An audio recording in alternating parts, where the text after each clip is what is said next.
Good morning guys, কেমন আছেন সবাই? আশা করি সবাই ভালো আছেন। তো আজকে আমি শ্রীমঙ্গল যাব। শ্রীমঙ্গল যেতে হলে আমাদের কত কষ্টের মধ্য দিয়ে শ্রীমঙ্গল যেতে হয় তা আজকে আমি আপনাদের সাথে শেয়ার করব। শ্রীমঙ্গল যাওয়ার জন্য আমাদের প্রথম নূরজাহান টি গার্ডেন ওইখানে যেতে হয়। আমাদের এলাকা থেকে প্রায় 2 কিলোমিটার দূরে।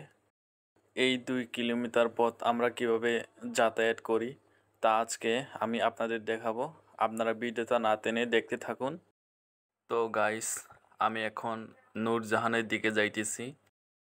এই জঙ্গলের মধ্য দিয়েই আমাদের যাতায়াত করতে হয়। যাতায়াত করতে আমাদের অনেক কষ্ট হয়। এই যে গাইস, কত জঙ্গলের মধ্য দিয়ে আমাদের নূরজাহান পর্যন্ত যেতে হয়, কারণ নূরজাহান হচ্ছে আমাদের সিএনজি স্ট্যান্ড। ওই সিএনজি স্ট্যান্ড থেকে আমাদের শ্রীমঙ্গল যেতে হয়।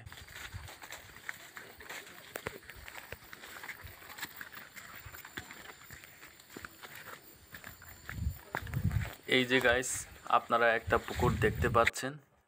এখানে কিন্তু অনেক বড় বড় মাছ আছে। এখন কিন্তু মাছগুলো দেখা যাচ্ছে না। আমি কিন্তু প্রায় সময় দেখে থাকি অনেক বড় বড় মাছ পানির উপরে উঠে। বাঁশের পাতা, কলা পাতা এগুলো খেতে দেখেছি আমি অনেকবার। এখন আমি লেবু বাগানের নালা পার হচ্ছি জাপ দিয়ে দিয়ে। এখানে প্রায় 7 থেকে 8টা নালা, এটা জাপ দিয়ে দিয়ে পার হতে হবে। নালা পার হওয়া শেষ আমার। এই যে গাইস, এখানে একটা সুন্দর সুপারি বাগান। আগে এখানে লেবুর বাগান ছিল, এখন সুপারি বাগান করে ফেলছে এখানে। হাঁটতে হাঁটতে ক্লান্ত হয়ে গেছি গাইস। 2 কিলোমিটার রাস্তা কিন্তু অনেক দূর। আমি প্রায় নূরজাহানের কাছেই চলে আসছি। এখন আমি খাসিয়াপুঞ্জির সামনে। এই যে আমার পিছনে দেখতে পাচ্ছেন কতগুলো পানের বাগান।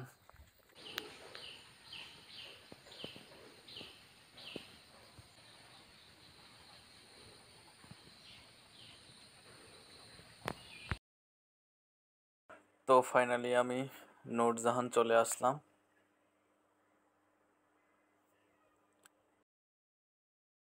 এই যে সামনেই হচ্ছে আমাদের সিএনজি স্ট্যান্ড। আমরা এই স্ট্যান্ড থেকেই শ্রীমঙ্গল বা বিভিন্ন জায়গায় গিয়ে থাকি। তো আমি সিএনজিতে বসে পড়লাম, আর সিএনজিতে বসতে না বসতেই মশার কামড় শুরু। আর এখানে প্রচুর মশা। সিএনজিতে বসতে বসতে আমার অনেক অলস লেগে গেছে, কারণ একজনও প্যাসেঞ্জার আসছিল না।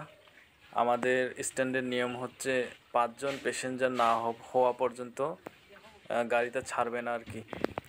তো গাইস, আজকের ভিডিও এই পর্যন্তই। আবার দেখা হবে নেক্সট ভিডিওতে। সবাই ভালো থাকবেন। ধন্যবাদ সবাইকে।